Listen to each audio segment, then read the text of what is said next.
पैसा भी और पैसा ही में, ये जो ही और भी का फर्क नहीं समझा, वो इस गर्त में घुसा हुआ है। पैसा भी महत्वपूर्ण है, वो संतोष में जिएगा, हम जीते हैं ऐसे। पैसे को इग्नोर भी नहीं करते, लेकिन पैसे को सब कुछ समझते भी नहीं। जितना जरूरत है संतोष में जी लेंगे। लेकिन पैसा यदि डिसाइड कर रहा है, तो अगर कोई ये जो करोड़ों हजारों करोड़ रुपए कमा रहे हैं बड़ी बड़ी कंपनी खोलकर, नाम लूंगा तो कोई फायदा नहीं, उनका प्रचार ही हो जाएगा, इसलिए मैं नाम नहीं लूंगा। वो सबको पता है किसकी मैं बात कर रहा हूँ, बाबा, अंकल, चाचा, ना मामा, बहुत सारे होते हैं। तो उनके पास 20,000 करोड़ रुपए कमा लिया। आज अगर वही व्यक्ति किसी झोपड़ी में, आश्रम में रह रहा होता, कौन पूछता उसको? अरे उसके पास ये वाली इस गाड़ी में ट्रैवल करते हैं। मैंने देखे बड़े बड़े कई, उनके पास बड़ी बड़ी गाड़ियां, ऐसी मर्सिडीज और उसमें आते हैं वो लोग, क्योंकि वो है ना, पावर का सिंबल है। तो मतलब क्या हुआ कि वो, उनको लगता है कि जब तक पैसा नहीं होगा, मेरे पास पैसा नहीं दिखेगा, तब तक ये लोग मेरे अनुयायी भी नहीं बनने वाले। तो वो पैसा कमाता है तो कुछ गलत नहीं है। हाँ, शुभ लाभ नहीं कमाता वो गलत, वो है गलत। तो जब पैसा ही वो बन गया है पूरा उसका परिवार, तो आप पैसे को भी महत्व दीजिए। पैसे को ही महत्व नहीं देंगे तो आपके जीवन में संतुष्टि आ जाएगी। समझ रहे ना मेरी बात? समझ पाए? आप सब लोग यहां से बढ़ के जाएंगे, सब लोग कुछ भी करके जाएंगे, पैसे को ही महत्व देने लगेंगे तो उस दिन आपके जीवन, क्योंकि पहले भी देखो आप, करेंसी जब से आई हमारे गांव में, क्या था कि लोग कभी भी बेचने के लिए सामान नहीं बनाते थे, देने के लिए बनाते थे। देना है। जिस दिन वो ऑर्डर पूरा करने में लग गया, शहर से ऑर्डर आया जी, अगर धरातल पे देखा जाए, मूल सिद्धांत में जाके देखा जाए यदि, तो हम यदि किसी गांव के कुम्हार को या लोहार को हम कह रहे को तेरे को शहर के हम 200 घरों से जोड़ देंगे, है ना, तेरा माल यहाँ बिकेगा, तो हम वास्तविकता में मौलिक सिद्धांत को यदि देखा जाए, मूल सिद्धांत के अनुसार, तो बहुत बड़ी गलती करते हैं। अगर आप 200 साल पहले ही करते तो बहुत बड़ी गलती माना जाता, क्योंकि आपने, जब वो व्यक्ति अपने घर के लिए, अपने गांव के लिए सामान बना रहा था, तो वो जीवन जी रहा था। अब वो क्या है, जब उसको ऑर्डर पूरा करना है तो उसका समाज जीवन खत्म हो जाता है। वो दिन रात ऑर्डर पूरा करने में लगा रहता है। हमारे 24 घंटे इसी 8 घंटे सोने के लिए, 8 घंटे अपने व्यवसाय के लिए, 8 घंटे सामाजिक जीवन के लिए डिफाइन था। किसी को भी यूट्यूब और फेसबुक से मशहूर होने की चाह नहीं थी। आज सबको ये लगा हुआ है ना। कुछ लोग जेन्युइनली काम कर रहे हैं कि भी जानकारी पहुंचानी है, कुछ को लगता है अरे ये तो सही फेमस हो रहा है, मैं भी वीडियो, यूट्यूब डेटा है ना अब तो मैं वीडियो चैनल बना के मैं डाल दूं उसमें, तो उनको लगता है यूट्यूब बनाना जो है, हर कोई चाहता है कि मुझे एक स्टेटस मिल जाए, कैसा, जैसा दिखता है कि यार सब इसके आगे पीछे घूमे, वो घूमे, सबको ये चाहत हो गई। पहले किसी में देखो आप, किसी भी गांव के व्यक्ति को चाहत नहीं थी, वो कहते मेरी इज्जत बनी रहे। आप समझ रहे हैं? पैसा है मेरे पास तो मैं उसे धर्मशाला बना दूं, उससे मेरी ख्याति फैले। मेरी बेटी की शादी में मैंने कितने लाख रुपए खर्च किए, मैंने हेलीकॉप्टर से वर्षा करवाई, उसकी फूलों की वर्षा करवाई, ये दिखाने के लिए नहीं करते थे लोग। अब क्या है, उसने यदि हेलीकॉप्टर से वर्षा करवाई तो मैं 2 हेलीकॉप्टर से वर्षा करवाऊंगा अपने बेटे की वरमाला पे। उसने अगर 10 फुट ऊंचा वो बनाया है बेटे की शादी में, मैं 20 फुट ऊंचा बनाऊंगा। समझ रहे हैं ना? तो अभी एक बहुत बड़े घराने की, पारिवारिक घराने की शादी हुई इनके, देश का बहुत बड़ा घराना है, नाम नहीं लूंगा। अब उनकी महिलाएं जो है वो स्टेज पे नाच रही हैं, वो खुद भी नाच रहे हैं, बाप भी नाच रहा है वो सब नाच रहे हैं। तो आप सोचो, पहले कोई सोच सकता था कि कोई खानदानी, कोई रईस, उनकी पत्नियां जो हैं वो उस पे नाचें, स्टेज पे नाचें? नहीं सोच सकता। ये व्यवस्था बन गई है, उसमें लोग खुश हो रहे हैं, ठीक है ना। लोग, आप किसी को कहोगे तो उल्टा कहेगा अरे क्या है, दे आर एंजॉइंग, ये सब कहेंगे, उल्टा आपको बोलेंगे। तो उनको समझ नहीं है, लेकिन वो मानस पे क्या प्रभाव डाल रहा है, क्योंकि जब इतनी ऊंचा घराना कोई चीज करता है, कोई काम करता है, भले वो भजन पे नाच रहे हो, लेकिन नाचने वालों को पूरा एक अलग वो था, समाज था जो आपका मनोरंजन करेगा, कुछ भी करेगा। कल मैंने बात कही ना कि कलाओं की इस समाज को कोई जरूरत नहीं है। जो संगीत कार्यक्रम कल हुआ, वो संगीत नहीं सीखेंगे तो क्या आपका जीवन नहीं चलेगा क्या? लेकिन फिर वो समाज नहीं रहता, हाँ, पागल हो जाएगा वो समाज, पागल समाज हो जाएगा। कलाओं की आवश्यकता हमारे जीवन को चलाने के लिए नहीं है, लेकिन समाज को समाज बनाए रखने के लिए। तो समझिए कि हमारे पूर्वजों ने कुछ डेवलप करके रखा, उसको बहुत सोच समझ के किया। हम लोग क्या मानस प्रस्तुत कर रहे हैं कि भी घर की महिला स्टेज पे भी नाच सकती है, और आज देखो ऐसे ऐसे घूंघट निकाल, मतलब मुझे हंसी आती है, घूंघट निकाला हुआ है गांव के महिला ने और वो डीजे पे नाच रही है। विरोधाभास नहीं है भैया? यदि घूंघट लाज और उसका प्रतीक है, तो तुम घूंघट निकाल के फिर नाच के तुम्हारा पूरी दुनिया वीडियो देख रही है, तो किस बात का घूंघट रह गया फिर?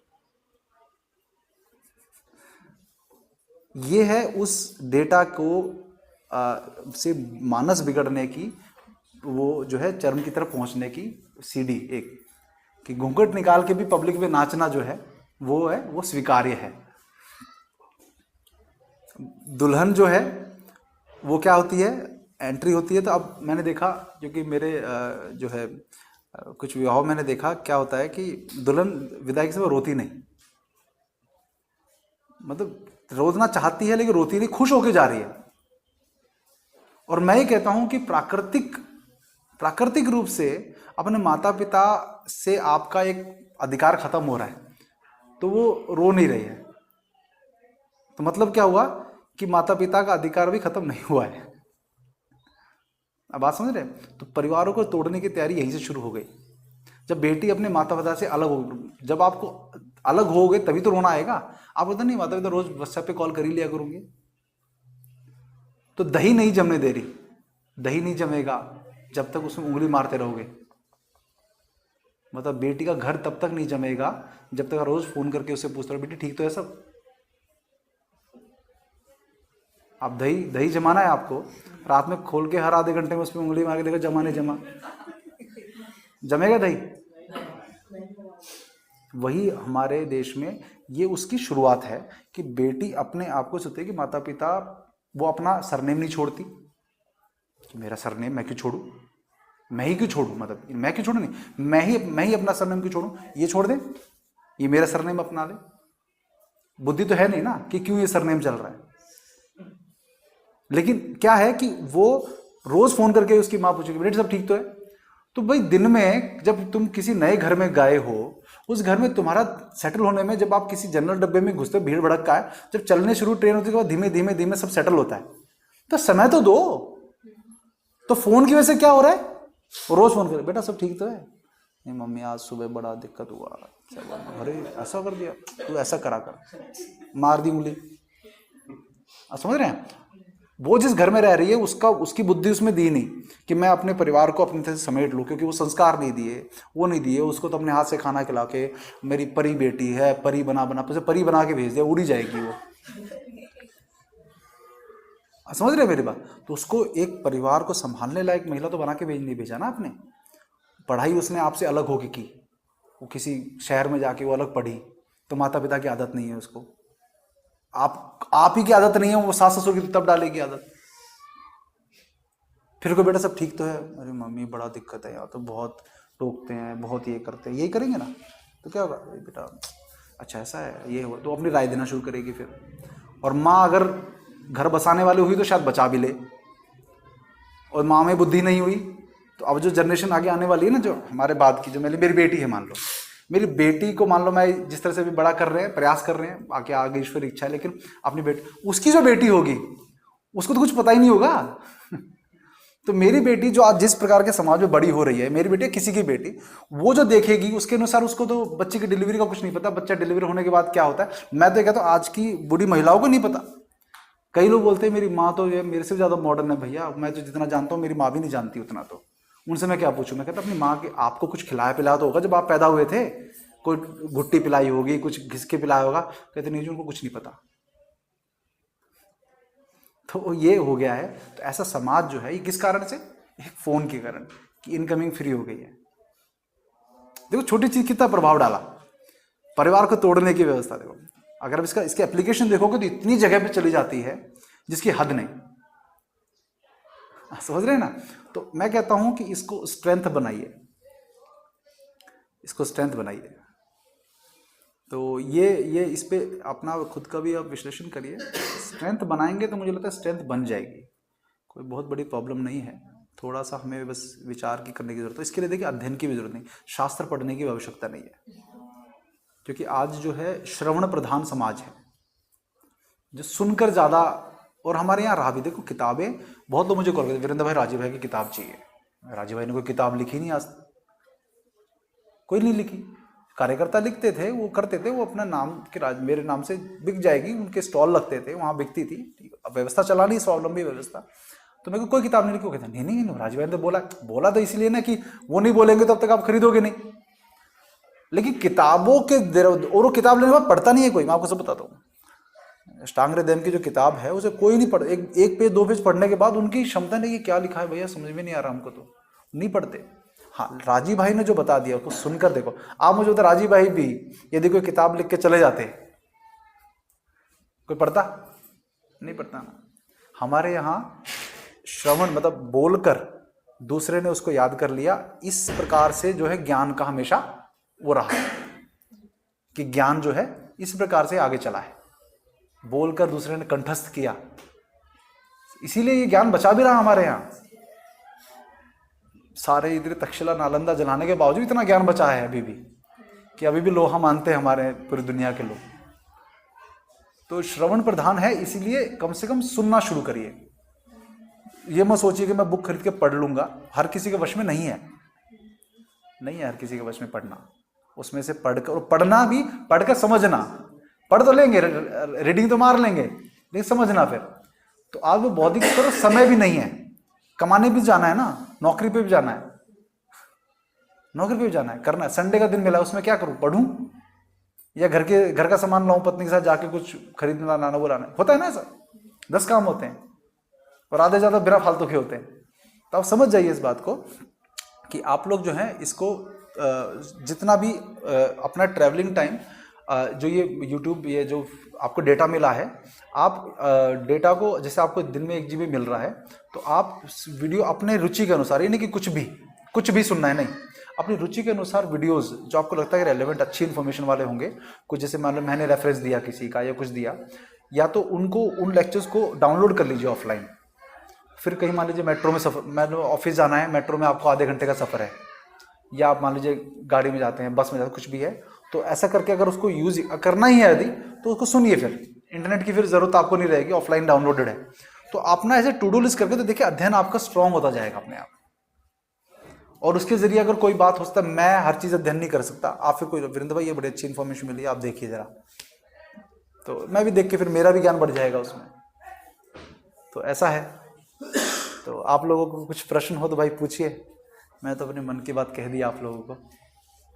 मतलब कुछ बहुत ज़्यादा वो तो नहीं हो गया टेक्निकल कुछ है? मतलब मैं पंचगव्य के विषय में तो बहुत ज़्यादा नहीं बोला, लेकिन पंचगव्य से कनेक्शन यही है इसका कि ऐसे बौद्धिक स्तर वाले बच्चे तभी होंगे। अभी मेरे एक अमनदीप मोंगा भाई हैं, वो पंजाब के हैं, मुझे अभी कॉल आया, सुबह मेरा एक लाइव वीडियो गया था, तो उसको देखकर उन्होंने कॉल किया। तो बात करते करते वो कह रहे कि वीरेंद्र भाई मेरा जो बेटा है ना, मैं वो देखता हूँ ये दूसरे बच्चों से बहुत ही अलग है। तो मैं कहता हूँ अपनी बात और अपनी औलाद सबको प्यारी लगती है, कुछ नया नहीं है। कहते नहीं भाई ऐसा नहीं है कि कहते देखो ये शरारत करता है, लेकिन दूसरे बच्चे तो वो तोड़ फोड़ मचाना वो सब कुछ नहीं करता, बड़ा शांत, और कई बातें ऐसी कर जाता है कि मुझे लगता है इसको कहाँ से पता लग गया ये बात। तो मैंने कहा देखो ऐसे ही बच्चे तो ये नहीं चाहते कि इस देश में बने, चिप्स खाने वाला बच्चा ऐसा नहीं बनेगा ही नहीं। तो ऐसे ही बच्चे नहीं बनने देना चाहते, और बिना टीकाकरण के ऐसे ही बच्चे बन रहे हैं। इसीलिए हम धीरे धीरे इनके लिए थ्रेट भी साबित हो जाएंगे। अभी थ्रेट नहीं है, लेकिन धीमे धीमे ये बाकायदा षड्यंत्र चलाकर सब बच्चों को वैक्सीनेशन कराने का भी चक्कर चल जाएगा, तो पीढ़ी खराब करने का। तो ये इतना अच्छा कि पंचगव्य से ऐसे बच्चे बनेंगे जो फिर मैं विश्लेषण कर रहा हूँ, हो सकता है आज से 10 साल बाद कोई इस बच्चे आज छोटे हैं, मान लीजिए 12 साल का, तो 22 साल का बन जाएगा, तो पूरे हार्मोन्स अलग हो जाएंगे ना उसके। तो उस समय उसको ये इन्फॉर्मेशन जो मिलेगी, शायद इससे कुछ और नया करने की दिशा मिल जाए। तो ये हमारा प्रयास है, इसलिए इसको रिकॉर्ड भी किया हमने, क्योंकि मैं बहुत सारी बातें, मैं नॉर्मली आप लोगों के चेहरे देख के बहुत सारी बातें मेरे को बोलने का मन कर जाता है। मैं शायद कैमरे के सामने बोल रहा हूँ, अगर मुझे एक ब्लॉग बना रहा हूँ, सामने फोन रखा है और कोई भी नहीं है कमरे में, मैं बोल रहा हूँ, शायद ये बातें ध्यान में नहीं आती। ये आप लोगों की तरफ, आप लोगों के कारण मैं बोल पा रहा हूँ। तो ऐसा है। तो बहुत बहुत धन्यवाद। ताली ताली। सवाल कोई किसी के मन में उठ रहा हो कि कोई शंका हो कि कैसे करेंगे, वो पूछिए कुछ अगर हो तो। या कक्षा कक्षा कुछ भोजन वोजन करना सब हो गया ना भोजन?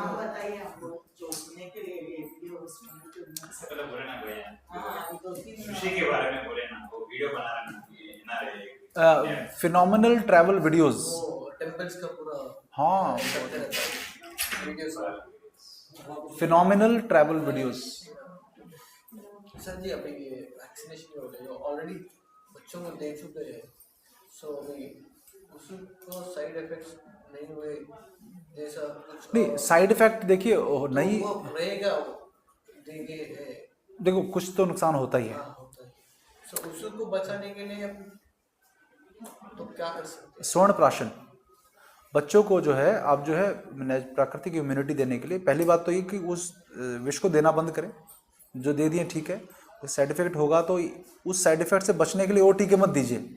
कई लोग कहते हैं ना अब दे दिया तो कोर्स पूरा ही कर दूं, मतलब जहर का कोर्स का 1 डोज दिया तो जहर का कोर्स 3 डोज दे ही दूं, उससे वो नुकसान ही होने वाला है ना। तो उसके लिए बच्चे को जो आयुर्वेद में विकल्प हैं, जैसे स्वर्ण प्राशन है, हमारे पंचगव्य में विकल्प है, बाल पाल रस है, ये रेगुलर दीजिए, बहुत अच्छे से निकल के आता है उसमें से बच्चों का, कोई दिक्कत नहीं है। हाँ तो स्वर्ण प्राशन मैं कुछ अपने साथ रखता हूँ हमेशा, आपको चाहिए हो तो ले लीजिएगा। बाकी कुरियर वगैरह से मंगाना हो मंगा लीजिए। बाल पाल इसका डोज आयु के हिसाब से उस पर लिखा होता है उसमें, तो आप इसका देखिए कोई ऐसा डोज नहीं कि 1 का 2 चम्मच दे दे तो नुकसान हो जाएगा। लेकिन जैसे 5-6 साल के बच्चे सुबह 1 चम्मच, शाम को 1 चम्मच दे दीजिए। 10 साल का बच्चा हो जाए तो 2 चम्मच सुबह 2 चम्मच शाम को दे दीजिए, कोई ऐसा दिक्कत नहीं पड़ा। कोई ऐसा फिक्स वो एलोपैथिक दौड़ की 2 इतने mg की लेनी है, वो नुकसान नहीं करेगा कभी भी। 1 चम्मच 5 साल का बच्चा है तो 1 चम्मच चल जाता है उसे आराम से। तो सुदर्शन भाई 1 घंटा ले लिया हमने आपका। और 1 घंटा लीजिए, ऐसा कुछ नहीं, आप बार-बार पढ़ जाते हैं। नहीं बस जो मुझे लगता है जो एक मुख्य भाव था, बहुत सारी बातों का मैंने बता दिया है उसमें। जितने भी मोबाइल फोन्स हैं उनको जो अप्रूवल मिलता है, उनकी जो रेडिएशन की जो रेटिंग्स होती हैं, वो रेटिंग्स होती हैं जिसके लेवल की कि ये कितने रेडिएशन को जो है ये जो है इस फोन में कितनी रेडिएशन जो ये आपको मतलब अब शरीर आप झेलेगा, एक लिमिट होती है उसकी। उसका एक उस रेंज की अप्रूवल लेने के लिए ये लोग, इनकी एक ये लेबोरेटरी है जो स्टैंडर्ड जैसे है ना कि वहाँ पर ये चेक करवाते हैं, वहाँ से सर्टिफिकेट मिलता है तो इनको मोबाइल लॉन्च करने की परमिशन मिलती है। उसके बिना ये मोबाइल कोई लॉन्च नहीं कर पाएंगे। उसके बारे में आपको जानकर हैरानी होगी कि उसमें एक मैं उसका जब ये वीडियो मैं एडिट करके डालूंगा ना तो मैं उसका भी वो डालूंगा फोटो, जिस एक इंसानी शरीर का एक प्रारूप है वहाँ उस लेबोरेटरी में। इंसानी शरीर का नकली एक प्रारूप है सिलिकॉन का बना हुआ। ये क्या करते हैं, हर मोबाइल फोन को उस जो उसकी स्किन है, उसकी स्किन में कांटेक्ट होने के बाद जो सिलिकॉन उस स्किन की तरह लगता है, उससे कुछ इनके वो हैं नापने वाले यंत्र जो हैं, जो नापते हैं कि इस मोबाइल फोन से निकली हुई रेडिएशन इस शरीर की स्किन में कितना प्रभाव डाल रही है। उसके द्वारा फिर उनको वो मिलता है कि यार ये वाला मोबाइल का आपका रेडिएशन ज़्यादा है, इसको तो सुधारो, वो करें। अब आपको हैरानी होगी जानकर कि वो जो अप्रूवल मिलता है, वो अप्रूवल मिलता है जब वो उस जो प्रारूप है वो इंसानी शरीर का जो सिलिकॉन का बना हुआ, उसके 5 से लेके 15 mm की दूरी से करके वो रेडिएशन नापते हैं। हाँ, क्योंकि यदि दुनिया के सारे मोबाइल फोन उसके कांटेक्ट में करके अप्रूवल लेने लगे ना, तो कोई भी मोबाइल फोन आज की डेट में आपके प्रयोग करने के लायक अप्रूवल में आता ही नहीं रेंज में। और ये चीज उस मोबाइल फोन के अगर आप उसमें देखोगे, उनके जो कंडीशंस और उनके सब लिखा होता है कि इसको ऐसे यूज करना है, उसमें लिखा होता है कि ऑलवेज यूज मोबाइल फोन, कि आपका मोबाइल फोन इतने से लेके इतने दूर से मोबाइल फोन आपने प्रयोग करना है। लेकिन कोई बताता है कोई मोबाइल फोन कंपनी? नहीं, सिर्फ ऐसे इतना। तो मतलब क्या है कि जिस की टच करने के बाद आपका जो रेडिएशन झेलने का जो है शरीर का, वो इतना खतरनाक स्तर पर पहुंच जाता है, और बच्चों में तो और ज़्यादा बच्चे जब इसको देखते हैं ना ऐसे ऐसे करके, मैं देखा बच्चों को तो यूं देखते हैं। मैंने देखा अभी कल शाम को ही जो ऑडिटोरियम में कार्यक्रम था, एक बहन थी यहीं की थी, तो उनकी बेटी जो है वो कुछ परेशान कर रही थी, तो उनको मोबाइल फ़ोन पकड़ा है, वो मुझसे बात करके, वीरेंद्र भैया हम आपसे बात करनी थी, तो मैंने कहा इसको मोबाइल फ़ोन क्यों पकड़ा, तो बेटी क्या कर रही थी वो, तो इतनी पास है यहाँ पर वो बच्ची जो है, यहाँ से माइंड, हार्ट, हाथ, पूरा का पूरा जो है उसका, और जो कफ का क्षेत्र है पूरा का पूरा, उस पूरे कफ क्षेत्र को जो है वो प्रभावित कर रहा है। क्या होगा? और मैं उस बच्ची को बोला, मैं मतलब एक अनजान व्यक्ति भी छीन रहा है तो कह रहे हैं नहीं दूंगी, छोड़ूंगे नहीं। क्या हो रहा है? तो कहीं ना कहीं जो ये रेडिएशन, मोबाइल रेडिएशन चिप है, ये हाथ में जो होने वाला प्रभाव, क्योंकि अब काम करने हाथ में तो लेना पड़ेगा।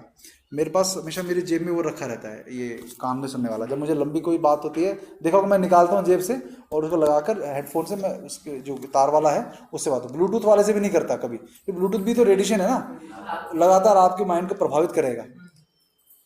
ठीक है ना? तो ब्लूटूथ नहीं, वो कान में लीड निकाल के मजबूरी तो बात करने के लिए मैं रखता हूँ अपनी जेब में, या अगर हुआ तो स्पीकर से बात कर लिया, कुछ ज़्यादा तो इससे थोड़ा सा आवाज़ तेज करके दूर से बात कर लिया। अब कहीं ट्रैफिक में कुछ हुए तो उसको बोलता भैया थोड़ी देर बाद कॉल करना, जब मैं ट्रैफिक से थोड़ी शांत में आ जाऊँगा, क्योंकि ट्रैफिक में चिपका के बात करनी पड़ेगी आपको, देख ना। तो ये नहीं करना, क्योंकि जो अप्रूवल मिलता है वो 5 से 15 mm के दूरी के हिसाब से ही हर फोन का अप्रूवल मिलता है, जो सारे फोन फेल हैं। तो आप लोग जो है रेडिएशन का प्रभाव क्यों, क्योंकि उनको पता है कि जिस स्तर पे पहुंचता है बड़ों को तो नुकसान करता ही है। इसकी वीडियोस बहुत हैं यूट्यूब पे, मुझे बताने की जरूरत नहीं है, बच्चों को सबसे ज़्यादा नुकसान करता है। तो ये जो रेडिएशन जो मोबाइल, ये गोबर की चिप है, ये इसमें जो लगी हुई है, ये गोबर की चिप क्या करती है कि इस कम से कम आपके हाथ में जो रेडिएशन आ रही है ना, उसको कंट्रोल कर लेती है। तो ये हाथ में होने वाले नुकसानों को कम कर देती है। तो ये बहुत अच्छी, मिनिमाइज, कम कर देती है। मैंने कहा ख़त्म नहीं बोलूँगा मैं, कम कर देती है। तो ऐसी कोई चीज़ तो हो। और इंटरनेट पे भरे पड़े हैं एंटी रेडिएशन चिप, पता नहीं क्या क्या किस किस मटेरियल से बना रहे हैं। अपनी गोमाता के गोबर का एंटी रेडिएशन चिप है, उससे करिए ना, क्या दिक्कत है।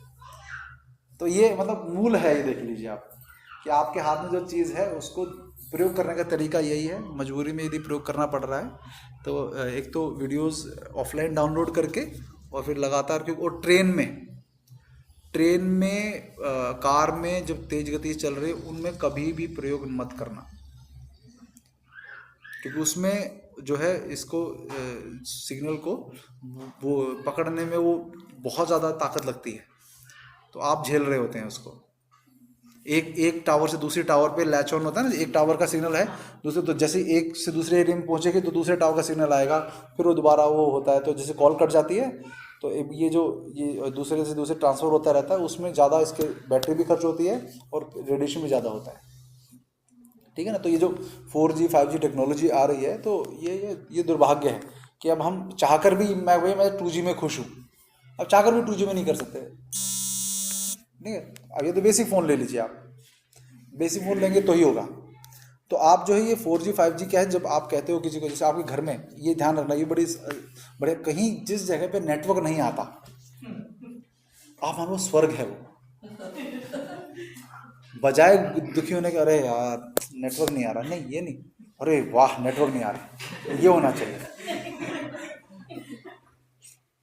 अब पूरे घर में घूम के देख लो, जहाँ पर सबसे कम पकड़ता है नेटवर्क, वहीं बैठ कर खाना खाया करो, वहीं सो जाया करो, बहुत अच्छा रहेगा। तब देखेंगे ये जो 4G 5G जो चल रहा है ना, ये 4G 5G का जो चक्कर है, ये जब आपके घर में मान लीजिए नेटवर्क कमजोर होगा, घर में नेटवर्क कमजोर होगा तो क्या होता है कि आपको जब कंप्लेन करते हैं तो उस टावर से क्या करते हैं, उसकी रेंज को एम्पलीफाई कर देते हैं, जिससे वो आपके घर के अंदर तक घुस जाए, दीवारों फाड़ के अंदर से, तो आप अपना नुकसान कर रहे हैं।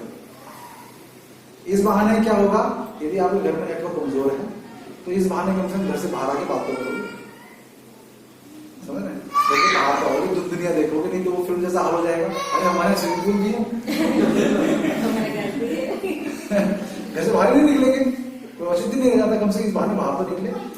बारिश होने का मौसम लग रहा है, पता ही लगता अंदर, क्योंकि ये रविंद्र शर्मा जी बड़ी सुंदर बात बोलते हैं कि आज के घरों का डिजाइन ऐसा हो गया है कि खिड़की लगाएंगे, खिड़की में शीशा लगा लेंगे, उसके ऊपर पर्दे लगा लेंगे। रोशनी भी नहीं आए और हवा भी नहीं आए, ठीक है ना, तो लगाया क्यों, खर्चा क्यों किया, ये इतना लोहा लकड़ी अच्छी अच्छी डिजाइनर खिड़कियां लगा दी, क्यों खर्चा किया, बोले खिड़की का पोस्टर ही लगा देते, डिजाइन में बदल पोस्टर हटाया, नया डिजाइन लगाया, जब उसका हवा और रोशनी के लिए प्रयोग ही नहीं करना है तो फिर पोस्टर लगा लो, ज्यादा अच्छा है, किफायती भी है, कम खर्चा होगा। तो ऐसे घरों में एक तो पहले ऐसा घर हो गया कि बाहर का पता नहीं लगता, बिल्कुल हमने ऐसा बना दिया कि धूल नहीं आनी चाहिए अंदर, आप समझ रहे हैं, धूल नहीं आनी, जिसमें जाके मिलना है, तो बच्चे भी धूल से दूर, बच्चे भी धूल से दूर, हम भी धूल से दूर, घर में धूल नहीं आनी चाहिए, गाड़ी में धूल नहीं आनी चाहिए, यही होता है ना, गाड़ी में देखा लोग धूल में आते हैं,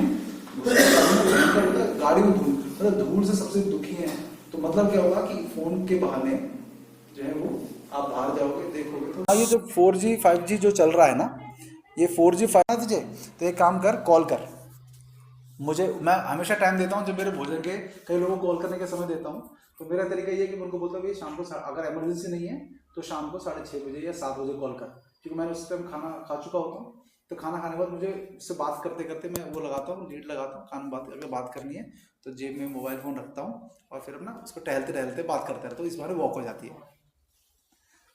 आप समझ रहे हैं ना, तो लंबी बात करनी तो ऐसे, इस बहाने वॉक हो गई आपकी, और वॉक करते करते आप जो है किसी सुनसान सड़क पे जाते ज़्यादा अच्छा है, ठीक है। तो मोबाइल फ़ोन का तो ऐसा है कि इसका प्रयोग जो है बड़े उस तरह से करना पड़ता है कि अच्छे से हो जाए सब कुछ।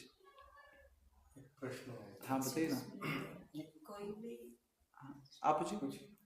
कोई भी टेक्नोलॉजी लॉन्च करने से पहले देश में किन व्यक्तियों को डिसीजन लेना पड़ता है, आपने 3 व्यक्तियों के बारे में बोला, वो कौन कौन?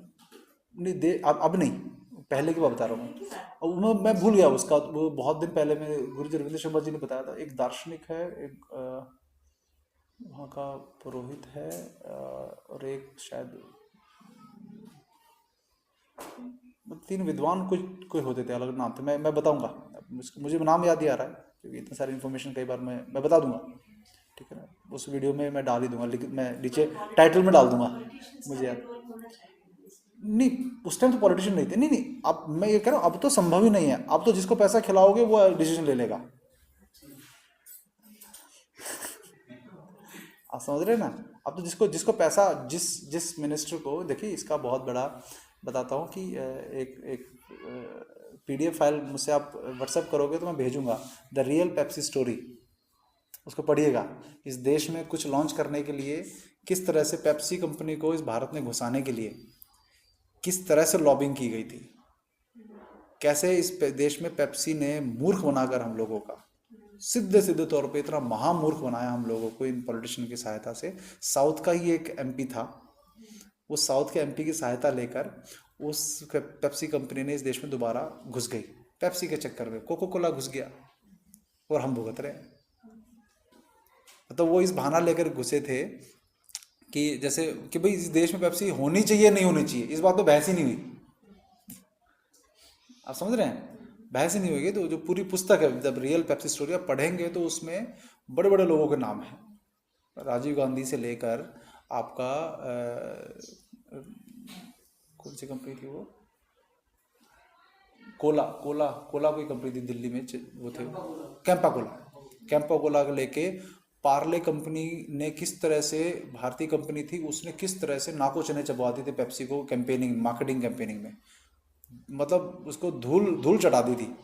लॉन्च हो गई थी पेप्सी, लेकिन पार्ले कंपनी ऐसा ज़बरदस्त कैंपेनिंग लाती थी, उसके अगेंस्ट लाती थी कि वो उसकी कैंपेन फेल हो जाती थी और पार्ले की चलती थी। फिर उसको बड़ा सुंदर उसमें लिखा हुआ है, और किस तरह से हमारे देश के एक व्यक्ति को पेप्सी कंपनी ने नियुक्त किया, उसको कहा कि तू इस देश के में पेप्सी की एंट्री करवाने की व्यवस्था कर भैया, पैसा खूब मिलेगा उसको, और तू जो भैया MPs के साइन लेकर कुछ भी करके, तो उसको लॉन्च करना था इनको हरियाणा में, ये पंजाब में।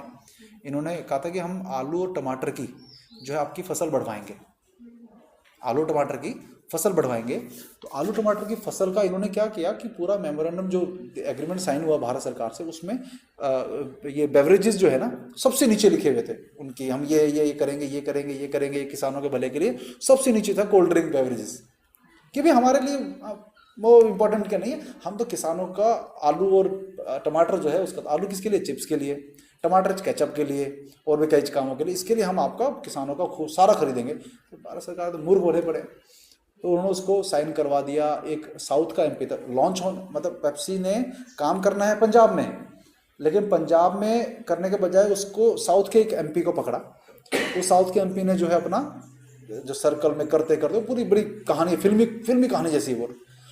तो जिस व्यक्ति ने ये किताब लिखी थी वो किताब राजीव भाई को मिली थी 1993 में, किसी साइकिल रैली के दौरान कबाड़ी की दुकान पे, और सारी की सारी, एक दो पीस नहीं, सारी की सारी डंप हुई थी। मतलब पेप्सी कंपनी को पता लग गया था कि जो है कि किसी ने भैया हमारा कच्चा चिट्टा खोल दिया है, क्योंकि ये वो व्यक्ति था जिस व्यक्ति ने उस टीम में जिसने लाइजनिंग की थी भारत सरकार के घुसने में, तो उसका जमीर जाग गया कि यार देश का धोखा हो रहा है।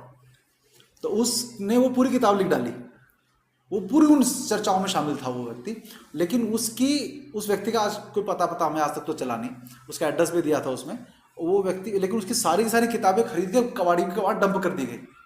उनका दुर्भाग्य कि वो राजीव भाई साइकिल रैली के दौरान उनकी नज़र पड़ गई, तो उसको रीप्रिंट करवाया गया था। उसका PDF है मेरे पास, आपने रीप्रिंट कराया तो उसको रीप्रिंट कर, उसे पढ़िएगा, लंबी है, धैर्य से पढ़िएगा, आपको पता चलेगा कि किस तरह से पूरा का पूरा, मतलब प्राइम मिनिस्टर से लेकर एक MP से लेके कैंपा कोला कंपनी के उससे लेकर इवन हमारे हज का जो मालिक था जो है, जिसको मतलब हम लोग, आप मानेंगे नहीं, जब मैं उसे पढ़ा मुझे बहुत हंसी आई कि मुझे आज भी याद है हज का एक मैराथन होने वाला था, हज कंपनी का मैराथन, दिल्ली में पहला मैराथन हुआ था 2006 में।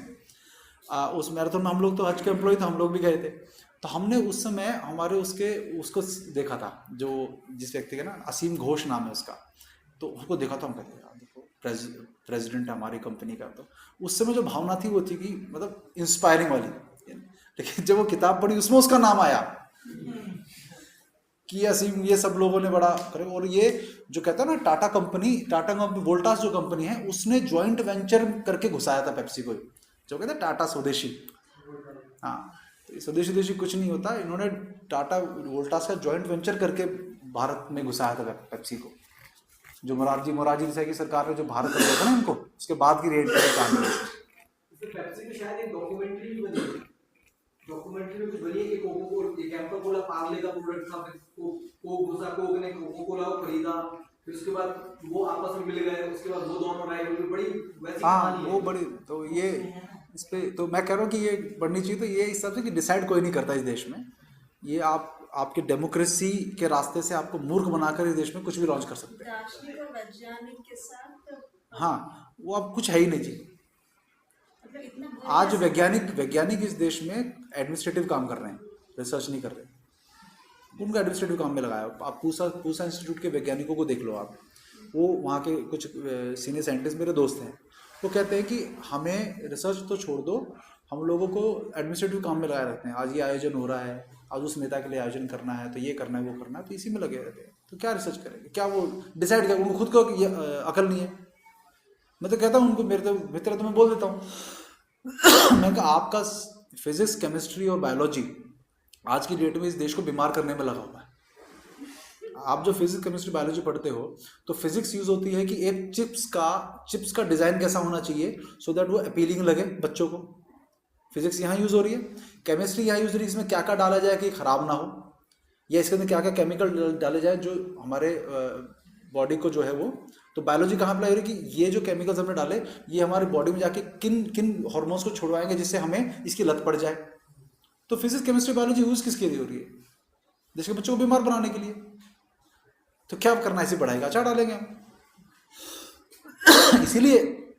इसीलिए जो ना जो हमारे ये विज्ञान जो है, जो कई लोग बोलते हैं 20 दिन में पंचगव्य कैसे सिखा देंगे, 20 दिन की बात नहीं है। इसमें इसी में से पढ़कर जो है हम दिल्ली में हमारे कई साथी कई मरीजों को भी ठीक कर देते हैं आराम से, इसी पढ़ाई में से कर रहे हैं ना। जिनको नहीं करना वो उसको 5 साल ही पढ़ा लो। 5 साल पढ़े हुए लोग तो राजीव भाई को गलत बताने में लगे हुए हैं। 5 साल पढ़ लिया तो मतलब क्या है, ये आप किसी प्रोफेशन में हो, उसका मेडिकल से कोई लेना देना नहीं है। मेरे नाना थे, उनको ऊँट की पूंछ देखकर उसकी बीमारी बता देते थे। हाँ, कौन से वेटनरी उसमें पढ़े थे भैया? वो नहीं पढ़े थे। ऊँट की पूंछ देखी, 20 गांवों के लोग आते थे उनकी बीमारी ठीक कराने अपने ऊँटों की, कर दो कोई वेटनरी। तो क्या उनको ये कहेंगे कि उनको कोई नॉलेज नहीं थी कि 5 साल उन्होंने डिग्री नहीं ली क्या? तो हमारे यहाँ पे जनमानस के लिए ये ज्ञान उपलब्ध था, अब वो कुछ मानसों के लिए रह गया। तो ये सबसे बड़ा दुर्भाग्य है हमारा कि फिजिक्स साइंस जिसमें पढ़ ली वही ये चिकित्सा कर सकता है। नहीं, आपके मन में आपके हाथ में, कई लोग ऐसे हैं पंचगव्य पढ़ते हैं, उस व्यक्ति के हाथ से सिर्फ वो दवाई पेशेंट को दी जा रही है, आपके यहाँ से दी जा रही असर नहीं कर रही, उसके यहाँ से दी असर कर गई।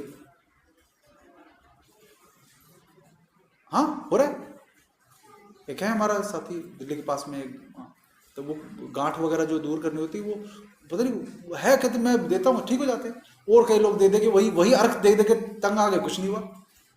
मतलब क्या है, ये व्यक्ति का जो हाथ में एक वो है ना, उस ऊर्जा का भी, सकारात्मक ऊर्जा कितनी है, उसकी ऊर्जा जब उसके हाथ से दी जाती है, इवन फोन पे भी रिकमेंडेशन होती है तो भी ठीक हो जाता है। हाँ तुमने देखा है, फोन पे कैंसर कई लोगों के रिकमेंडेशन के आयुर्वेद और पंचगव्य को मिला के कुछ कैंसर का किया, ठीक हो गए। हाँ तो ये समझिए, जनमानस की जो चीज थी उसको कुछ लोगों के लिए कर देना, ये विकास नहीं है, ये विकास नहीं है। मैं कहता हूं हमेशा आयुर्वेदाचार्य के लिए कि आयुर्वेद जितने भी पढ़ रहे हैं BMS, ये वो लोग हैं जो MBBS में सीट नहीं पा सके। इनकी आत्मा अंदर से MBBS की है, ये बनना चाहते हैं उन डॉक्टरों जैसा, इनको कोट वैसा चाहिए, इनका एटीट्यूड वैसा है, इनको गले में स्टेथोस्कोप चाहिए, इनकी आत्मा अंदर से MBBS की है, लेकिन ये बेचारे BMS में खुश होकर रह गए बस, क्योंकि या तो पैसे की कमी थी या सीट नहीं मिली, या क्लियर नहीं कर पाए।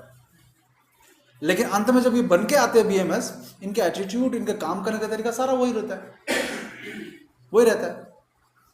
और आज मैं बताऊं, पंचगव्य हो या कोई भी विज्ञान हो, सबसे ज्यादा जो जान जलती है ना, वो इन्हीं की जलती है कि हम 5 साल पढ़ के नहीं कर रहे, इनके पास इतने सारे ये तो ठीक हो जाते हैं लोग, क्योंकि ये लोग एलोपैथी की प्रैक्टिस भी करते हैं, उसके अंदर इनको अधिकार दिया हुआ है कि आप एलोपैथी की भी प्रैक्टिस, क्या जरूरत थी अधिकार देने की भाई इनको एलोपैथी की प्रैक्टिस कर, आयुर्वेद करो ना। जेल जाना चाहिए था अगर ये एलोपैथी, लेकिन नहीं, क्विक रिलीफ के लिए करना पड़ता है, तो मिलावट हो गई ना। तो आयुर्वेद को बर्बाद करने का जो सबसे बड़ा काम है, ये BMS और ये जो यूनिवर्सिटीज़ है आयुर्वेद की, इन्होंने सबसे ज़्यादा किया, सबसे अधिक किया। तो इसलिए समझ जाइए इस बात को कि कोई भी चीज़ में मिलावट करने का, ये करने का पूरा षड्यंत्र इसलिए चल रहा है कि शुद्ध स्वरूप खत्म हो जाए उसका, शुद्ध स्वरूप खत्म हो जाए उसका। तो इसलिए इस देश में पेप्सी हो या कुछ भी हो, कुछ भी इस देश में निर्णय आप नहीं ले रहे हैं, सरकार नहीं ले रही है। जो विश्व को चलाने की, जो जिनको बिजनेस चाहिए ना, उनको जिनके यूट्यूब के वीडियोस देखे जाएंगे तो यूट्यूब की अर्निंग होगी अच्छी, ठीक है ना, यूट्यूब की अर्निंग होगी, फेसबुक की अर्निंग होगी, तो उसके द्वारा उनके प्रोपेगेंडा फैलेंगे। वो सबको व्हाट्सएप भी आपके पास है, अभी देखो व्हाट्सएप के फीचर हैं, धीरे धीरे देखना। अभी यूट्यूब क्या कर रहा है, यूट्यूब अब धीरे धीरे आपको, जैसे मैं उस दिन एक वीडियो था मेरा, अभी जो मेहुल भाई है ना, जिनका मैं लेक्चर डाला था अभी गर्भ संस्कार के ऊपर, उनका जो कार्यक्रम खत्म हुआ था तो हमने वंदे मातरम गाया था, वंदे मातरम गीत गाया अंत में। उस वंदे मातरम गीत के ऊपर कॉपीराइट स्ट्राइक आ गया शेमारू नाम की कंपनी का। आप सोच सकते हैं, वंदे मातरम कि ये गाना जो है ये शेमारू ने कोई करा, तो मतलब हम वंदे मातरम भी गाएंगे तो वो उनके कॉपीराइट एक्ट में आ रहा है। अब सोचिए, और इस कॉपीराइट की वजह से, और वो इनके क्या एल्गोरिदम्स होते हैं जिसके बेस पे ये एनालिसिस होता है, ये कोई बंदा बैठ के करता है कि ये एन में बंदा बना, इनका पूरा सिस्टम है। और वो सिस्टम आर्टिफिशियल इंटेलिजेंस वाला है, और वो सिस्टम गलती कर दे कल को, तो होता मेरा चैनल बंद कर दे, मैं कुछ नहीं कर सकता, अपील भी नहीं कर सकता, कहीं करूंगा तो हो, अप्रूव करे ना करे भाई, इतने अरबों वीडियोस हैं, उसके लिए कोई सिस्टम ही तो प्लेस में कोई बंदा थोड़ा ना बैठा हुआ है। तो मतलब क्या है कि इनके हाथ में चाबी है। आज यूट्यूब पे आप देखो ऐड कितने आते हैं, पहले आते थे इतने नहीं आते थे, इन्होंने पहले 6, 7 साल, 8 साल, 9 साल खूब बढ़िया से आपको वीडियोस खूब दिखाए। अब उस पर ऐड शुरू में, बीच में, अंत में, नीचे, ऊपर, सारा जो ऐड से घिरा रहता है। और यूट्यूब पे पैसा कमाने के लिए लोग आ रहे हैं भाई, हम लोगों का पैसा आएगा तो हम तो गाय में लगाएंगे ना, बाकी लोग तो सिर्फ पैसा कमाने आ रहे हैं, ठीक है। हमारी इन्फॉर्मेशन के द्वारा हमको आ रहा था, हम भी गौशाला में दान करेंगे, हम समाज की जागृति के लिए खर्च करेंगे, कुछ भी करेंगे, लेकिन पैसा आ रहा है। अब जब आपको मान लो जो इतना पैसा आ रहा है तो गूगल कितना कमा रहा होगा, ये सोचते नहीं, कमा रहा होगा ना, तो उनकी तो चांदी है ना। लेकिन अब क्या करने वाले, ये आप धीरे धीरे क्या करेंगे, एड फ्री यूट्यूब के लिए आपसे साल का या महीने का सब्सक्रिप्शन लेना शुरू करेंगे थोड़े दिनों बाद, 1 साल 2 साल बाद उसको। आपको यूट्यूब की ऐसी आदत पड़ गई है, आपकी यूट्यूब की जिंदगी नहीं चलती उसके बिना। आप कहेंगे यार दे दो 100 रुपये तो है। 100 रुपये का मतलब क्या हुआ, इतने करोड़ सब्सक्राइबर बैठे बैठाए कमाएंगे, जिंदगी भर के लिए कमाएंगे। फेसबुक पे भी ये होने लगा है, फेसबुक पे अब बूस्ट करता है, तो ये सब इतने सालों तक फ्री में फोकट में दे रहे हैं। अब देखो आपको गूगल मैप फ्री में मिल रहा है, फ्री में तो नहीं मिल रहा है। गूगल मैप आप सर्च करो, आप देखना कभी, इतना इतना इतना ज़बरदस्त काम होता है। गूगल मैप पे कुछ सर्च करो या अमेजन पे कुछ सर्च करो, कोई प्रोडक्ट सर्च कर लो आप, और फ़ोन में जिस प्रोडक्ट को आपने सर्च किया होगा ना, आप IRCTC की वेबसाइट पे टिकट बुक करोगे तो नीचे उसी प्रोडक्ट का ऐड अमेजन दे रही होगी। एक बार कि आपके दिमाग में एक बार आ गया वो प्रोडक्ट, आपकी नज़र बार बार वो उसको इधर से उधर से ईमेल देख लो, साइड में वही प्रोडक्ट का छोटा सा आएगा। और तो इनको पता है इसने इंटरेस्ट दिखाया है, तो भाई अमेजन का और गूगल का क्या लेना देना, लेकिन ऐड उसकी आ रही है। और ये आपके लिए अलग होगा, मेरे लिए अलग होगा, सबके लिए अलग अलग होगा। जिसने जिसको चीज को सर्च किया उसका अलग लगाएगा, तो ऐसे कमा रहे ना वो। आप समझ रहे मेरी बात। और हम लोग ही उनको जानकारियां दे रहे हैं। क्या किस चीज़ की जानकारी दे रहे हैं, अब मान लीजिए किसी रेस्टोरेंट में गए, और देखो हमें अनपेड एम्प्लॉयज़ हैं उनके। आप किसी रेस्टोरेंट में गए, मान लीजिए रेस्टोरेंट में गए या किसी मंदिर में गए, तो वो आपसे वहाँ पर आपके GPS के तरफ से पता है आप उस मंदिर में गए। आप पिछले 6-7 साल का डेटा आप देख लेना गूगल मैप पे, हिस्ट्री आप जहाँ जहाँ विजिट किया है आपने, वो पूरी हिस्ट्री वहाँ पे मैप्ड होगी। आप इस जगह गए, आप नेपाल गए, यहाँ गए, यहाँ, वो सब पता है। GPS ऑन रहता है ना आपका हमेशा। जितनी भी एप्लीकेशन आप डाउनलोड करते हो सब में आपसे GPS लोकेशन को अनुमति लेने के लिए पूछता है। आप ऑफ भी कर दोगे ना तो कोई एप्लीकेशन खोली वो फटाक से GPS ऑन कर देगा बैकग्राउंड में, है ना। इससे क्या हो रहा है, आपके लोकेशन का पूरा पता चल रहा है। अब YouTube जो है, आप किसी जगह गए, YouTube फिर ये आपको ईमेल आता है कि आपने ये जगह विजिट की है, आपको कैसी लगी। तो क्या आप कुछ जानकारी देना चाहेंगे, तो आप उसे स्टार रेटिंग देंगे। स्टार रेटिंग देंगे, उसके बारे में लिखेंगे यहाँ पार्किंग सुविधा है क्या, यहाँ पर भोजन वेज है या नॉन वेज है। मतलब क्या हुआ कि उसको किसी एम्प्लॉय को भेजना पड़ता है ये सब चेक करने के लिए, हम दे रहे हैं फोकट की इंफॉर्मेशन। दिमाग देखो कितना तेज चलाया उन्होंने। तो ये सब टेक्नोलॉजी जो है वो हमारे इसके लिए, व्हाट्सएप है आपका, अब आपको नहीं पता है व्हाट्सएप एक फोकट में चल रहा है, बहुत बढ़िया। अभी फेसबुक पे खरीद लिया ना उसको, अभी आपको धीरे धीरे अभी ये बड़ा हमें आदत डालेंगे वीडियो कॉल करने की। तो वीडियो कॉल ऐसा फीचर था, मतलब किसी से वीडियो पे बात करना, सोच सकते हो। मैं आज भी याद करता हूँ, बहुत पुराना ऐड था जिसमें BPL कंपनी का ऐड था वो। तो BPL अब तो चलो वो मिट्टी पलित हो गई उसकी, लेकिन BPL कंपनी के ऐड में क्या था कि ये लगभग मैं बताऊं कब की ऐड है ये, 1997 नहीं 98 99 नहीं, उसके बाद की है। हाँ लगभग 18 साल तो हो गए होंगे। उसमें ऐड था कि एक व्यक्ति एयरपोर्ट पे बैठा है, पता नहीं मुझे याद कैसे रह जाती, मुझे ये भी नहीं पता, आप ये मुझसे पूछना कौन सा है ऐड, मुझे दिमाग में रह जाता क्योंकि मुझे टेक्नोलॉजी का बहुत शौक था शुरू से।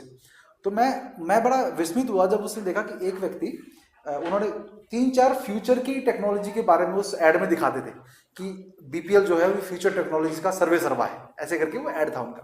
तो एक सीन में ऐसा होता है कि एक व्यक्ति एयरपोर्ट पे बैठा होता है, वो कुछ ऐसे देख रहा होता है और एकदम से ना वो हिलता है, डर के मारे हिलता है। तो वो एकदम से इधर आसपास देखता है, फिर कहता है कि उसको वो दिखाना क्या चाह रहे थे कि वो व्यक्ति एक फिल्म देख रहा है एयरपोर्ट पे बैठा हुआ, वो फिल्म की आवाज़ उसके कान में जा रही है, वायरलेसली उसके कान में जा रही है, और उस फिल्म में कोई ऐसा सीन आया होगा कि भूत का है कुछ भी, वो एकदम से उसको देख के डरा।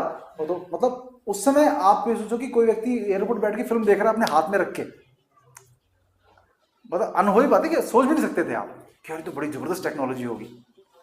लेकिन आज क्या है कितना आसान है, फोन बात करो कर लो। तो जो चीज़ बहुत आउट ऑफ द वर्ल्ड लगती थी वो आज हमारे हाथों में है। तो व्हाट्सएप क्या करने वाला है, आज वीडियो कॉल है, धीरे धीरे वो कहेगा कि भैया ये फीचर चाहिए, पैसा दो, करेगा। मोनेटाइज तो करेगा उसको, अभी भी कमा तो खूब रहे हैं अभी भी, लेकिन मोनेटाइज अभी कोई ऐड नहीं आता व्हाट्सएप पे, तो बिना ऐड के कब तक सर्वाइव करेंगे? इनका टाइम नहीं मिलेगा, इतने दिनों बाद शुरू करेंगे ये काम करना। और आप खुशी खुशी सब्सक्राइब करोगे, खुशी खुशी, बड़े नहीं यार ये फीचर तो चाहिए। तो ये सारी चीज़ें टेक्नोलॉजी जो है बड़ी अद्भुत तरीके से लोग काम करते हैं, तो उसका गुलाम नहीं बनना है वो। फिर जिस दिन वो हमें लगेगा, लेकिन यदि उसका गुलाम नहीं, उसको फिर यूज करना है उनके अगेंस्ट, जागृति फैलाने के लिए। अगेंस्ट का मतलब जागृति फैलाने। भाई तुम वैक्सीनेशन का कैंपेनिंग करो, हम इसके अगेंस्ट कैंपेनिंग कर रहे हैं, करते रहो। तुम अपने देश के बच्चों को स्वर्ण प्राशन पिलाएंगे, बालपाल रस पिलाएंगे, गाय से जोड़ेंगे, करते रहो, हम भी करेंगे। तो ऐसे करके करना है। अच्छा, इतनी सारी बात भी रह गई थी, भी करनी है। एक प्रश्न से इतनी सारी बातें निकल के आ गई हैं। वो भाई पूछ रहे थे कि तो भाई इतना ये सब स्टडी करने का, भाई पीयूष ग्रंथि से आता है, पता नहीं कहाँ से आता है। इन्होंने पूछा था आप कहाँ से ये इतना चीज़ें, हम भी खोद के नहीं पता ये होता है। जो सुबह सुबह पीयूष ग्रंथि जो का जो है ना, उसको जागरण बहुत उसका लाभ मिलता है। उसके बाद से हुआ है, उसके बाद से हुआ है। हाँ जी पूछे ना।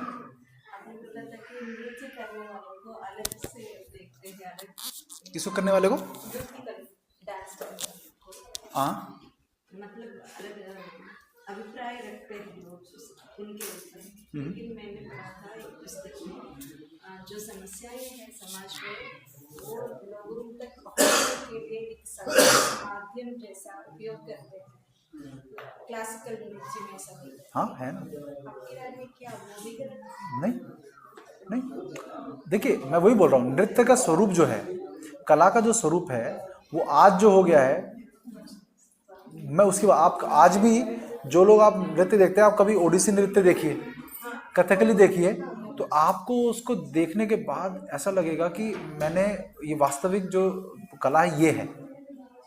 वो जो डीजे पे नाचने वाले वो कला नहीं है, उसका स्वरूप बदल गया। लेकिन कलाएं देखिए होता क्या है कि जब आप हमारे यहाँ तो कलाएं इस तरह से डेवलप थी कि जैसे मान लीजिए कभी देखो ग्रुप पे नाचते हैं लोग, एक दूसरे को जब जैसे आग के चारों तरफ नाच रहे हैं, ये होता है, ये प्रदर्शन के लिए नहीं होता था ये वाला नृत्य, ये आपस सामाजिक एक उसके लिए होता था। हाँ, लेकिन जब पीठ ऑडियंस की तरफ पीठ करके नाच रहे हैं तो वो सामाजिक उसका था। जब आप सामने ऑडियंस की तरफ फेस करके नाच रहे हैं तो वो समाज को संदेश देने वाली विधाओं के अनुसार आता है। तो वो कला तो इसीलिए थी। मैं जो कह रहा हूँ वो आप भी वही कह रहे हो कि ये जो समाज में यदि ये ना हो, अपनी बातों को कहने का माध्यम जो है संगीत जो है वो कर्णप्रिय होता है, तो आप सुनेंगे, आप समझ रहे हैं। जैसे मैं जो बात कह रहा हूँ, बहुत सारे कवि इसको कविता के रूप में कहते हैं ना। हाँ, लेकिन वो क्या होता है कि वो जो स्वरूप है वो मनोरंजन की तरफ भी चला जाता है। बात किया, आप उद्वेलित हुए, लेकिन उसके बाद आपने कुछ किया नहीं। लेकिन कवि बहुत बड़ी बड़ी बातें कह जाते हैं, जो हम लोग यदि कहेंगे तो शायद कोई हमारे पर केस कर देगा, लेकिन कभी मजाक में कह जाते हैं। ये भी कला है ना, ये कला डेवलप की गई। हाँ, ये कलाएं इसीलिए डेवलप की गई समाज को करने के लिए। आप भी कुछ पूछ रहे थे भाई? प्रश्न ये था, जैसे मोबाइल हम जेब में रखते हैं, हाँ। जैसे आप रखिए। नहीं, मैंने अभी रिकॉर्डिंग के लिए रखा है। मैं जेब में यहाँ कभी रखता नहीं, मैंने इसको फ्लाइट मोड पे किया है, वॉइस रिकॉर्डिंग ऑन की है, जिससे कि आवाज़ वहाँ पे रिकॉर्ड ना भी हो ना, तो इसको उसके साउंड पे डाल दूंगा। इसके लिए मैंने यहाँ रखा, नहीं तो मैं कभी नहीं रखता। तो अधिकतर लोग जेब में, ऊपर की जेब में रखते हैं। जब मोबाइल आता, फोन आता है, तो रेडिएशन से हार्ट को और फोन को ज़्यादा दूरी नहीं रहती है। तो उस स्थिति में हार्ट मतलब उसका कैसा रहेगा, हार्ट का फ्यूचर? एक प्रश्न ये है। और दूसरा प्रश्न ये है, जो लोग रात में भी सोते हैं तो मोबाइल बाजू रख के सोते हैं, तो उससे उनके शरीर पे अगर रेडिएशन का प्रभाव होता है तो नहीं, रेडिएशन तो इमीडिएट मौत आएगी जब फटेगा वो फोन। तो इससे बड़ा क्या डेंजर है? कभी फट सकता है ना, कई लोग फटा भी है। आप जब उसको क्या होता है कि मैं एक बड़ी वो आपको इंटरेस्टिंग बात बताता हूँ कि हमारा जो कुर्ता पजामा है ना, इन फोन्स के लिए सबसे आइडियल पहनावा है। मैं कई बार मजाक में कहा कि कुर्ते पजामे के फ़ायदे, मेरा मन था कि मैं बनाऊं तो वीडियो बना दो उसके ऊपर कि आपके ये जो फ़ोन है ना, ये हम इस देश में कुर्ते पजामे वालों को हिसाब से देख के बनाए गए हैं। जीन्स वालों को देखो क्या हाल होता है, वो ठूस के उसको ऐसे यूं करके सीधे करेंगे, ठूस के डालेंगे ना उसमें। हमारा देखो इसको, ये क्या होता है कि ये ऐसे लटक जाता है, तो बॉडी प्रोटेक्ट करने बहुत कम रहता है उसके हिसाब से, तो वो चिपका रहता है उसमें। तो हमारे सबसे जैसे ये फोन अगर लेना है तो कुर्ता पजामा इसके लिए सबसे बढ़िया है। आप समझ रहे हैं ना? तो क्योंकि एक तो बड़ा फोन है तो जेब भी बड़ी होती है तो आराम से आ जाता है। आज जेब कटना खतरा रहता है वो अलग है, लेकिन बात अलग है उसकी, लेकिन ये सबसे बढ़िया रहता है। आप समझ रहे हैं? पहली बात तो ये आपने जो कहा ना कि इसका नुकसान क्या है, जब आप मैं कभी भी इसको हार्ट के पास रखता हूँ ना, यहाँ पर कभी मतलब एक बार गलती से मैंने रख दिया था, मैं 5 मिनट में मुझे ऐसे लग रहा है कि फिर हाथ को ऐसे कोई ऐसे बंद करने की कोशिश कर रहा है, इसको ना एक ऐसे संकुचित सा हो रहा है हार्ट, तो मैं तो रखता ही नहीं इसकी वजह से मैं रखता हूँ तो यहाँ पे अपनी जेब में रखता हूँ इसको। और दूसरा जैसे आप कभी भी ना इसको फ़ोन को किसी मान लो जैसे तकिया है, तकिए के नीचे तो गलती से भी नहीं रखना, क्योंकि क्या होता है इसकी हीट बाहर नहीं निकल पाती, जैसे इसको तो गर्म होता जाएगा। तो अगर आपने उसको ढंग से यूज़ नहीं करते, चार्जिंग के समय भी फ़ोन पे लगे हुए, इतना महत्वपूर्ण काम है कि चार्जिंग पे लगा हुआ है साथ में फ़ोन पे लगे हुए, तो धीरे धीरे वो फ़ोन जो है वो आगे चल के ब्लास्ट होने की स्थिति में आ जाता है। जैसे धूप में भी रखा हुआ है आपने, धूप में बात करते जा रहे हो लगातार चलते चलते, तो भी फ़ोन जो है गर्म होगा, तो ये नहीं करना है। रात में सिरहाने, और हमारे पता नहीं कैसा वो फर्नीचर डिज़ाइन करते हैं, सिरहाने के यहाँ पर वो टेबल होती है जहाँ बेड पे, जैसे अभी मैं होटल में जिसमें ना अभी उस होटल के सिरहाने पे यहाँ पर है वो, तो आप रात में चार्जिंग पॉइंट भी वहीं पर है, तो चार्जिंग पे लगा के भी सोओगे तो यहीं पे सोओगे। आप समझ रहे हैं ना? तो क्या होगा, अगर रात में ओवर चार्जिंग होगी तो भी उसका रिस्क है, अंडर चार्जिंग होगी, सुबह निकलना है उठ के भागे, तो उसके लिए पहले चार्ज करके चार्ज हुआ मिले मुझे, तो उसके लिए रात में लगा के रख देते। लेकिन ये नहीं करते कि सुबह उठ जाऊं, जब उठ जाऊं तो चार्जिंग में लगा दो, 1 घंटे में इतना चार्ज तो हो जाएगा, काम से जाएगा। आप समझ रहे हैं मेरी बात? इसका एक और बड़ा नुकसान क्या है कि आपका जो फ़ोन का चार्जिंग का जो पूरा का पूरा मैकेनिज्म है वो भी ख़राब होता है, फ़ोन की लाइफ भी घट जाती है इससे, ठीक है? तो वो कभी नहीं करना। तो एक बड़ा एक और इंटरेस्टिंग, आपको यदि फ़ोन का आप प्रयोग करते हो अलार्म सुबह जगने के लिए, तो पास रखने के दूर रखने के ज़्यादा फायदे हैं। समझ गए होगे ना?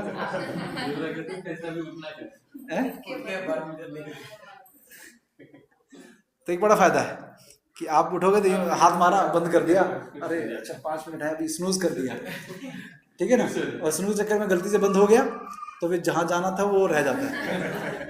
तो इसको ऐसी जगह पे रखो जहाँ उठ के ही जाना पड़े, तो उठ के जाएंगे तो इस बार दूर रहेगा, तो ये फायदा है कि अलार्म का कम से कम काम तो हो। नहीं तो कई लोग तो एक अलार्म लगाते हैं, दूसरा अलार्म लगाते हैं उसे बंद करने के लिए। इतना डर होता है अलार्म का कि रात में जैसे अलार्म से 5 मिनट पहले उठ के उसे बंद करके फिर सो जाएंगे। डेली का लगाया होता है, भूल जाते हैं कि एक दिन के लिए लगाना, डेली वाला लगा देते हैं, अरे इस टाइम तो उस दिन उठना था, आज थोड़ा उठना था, तो ऐसे करते। तो क्योंकि इस टेक्नोलॉजी में तो बहुत लोगों ने ऐसा, एक किसी ने यंत्र बनाया था कि वो अलार्म तब बंद होगा जब वो मैथ के 5 सम सॉल्व कर लेगा, उसके अंदर 5 जो है वो सॉल्व कर देगा तो वो अलार्म बजना बंद होता था। तो इतनी नींद ही खुल जाएगी। एक था जिसमें वो दबाएगा तो उसके मुंह पे पानी के छींटे आएंगे, कितना ही बच लेगा मुंह पे छींटे आएंगे, तो ऐसे करके बंद करता था उसको। तो फायदा है, मतलब मैं मजाक की बात है कि फायदा दूर रखने का, कम से कम अलार्म का प्रयोग करते करें। तो ये है कि नुकसान तो बहुत ज़्यादा है उसका, सर के पास तो रखना ही नहीं गलती से भी। एक तो रेडिएशन है, रात में अगर कर भी रहे तो कम से कम इंटरनेट ऑफ करके तब उसमें रखिए। वाईफाई वगैरह अगर आपके घर में वाईफाई है, वाईफाई से कनेक्टेड है, तो वाईफाई से डिस्कनेक्ट करके रखिए उसमें। रात को ऐसा कोई इंपॉर्टेंट मैसेज नहीं आ रहा कि जो कॉल व्हाट्सएप पे आएगा। और सुबह उठते ही सबसे पहली चीज़ जो है वो फ़ोन पे नहीं करिए। सुबह उठ के अपनी दिनचर्या के, इसमें फ़ोन के अंदर फंसने के बाद आपकी दिनचर्या प्रभावित होती है उससे ना।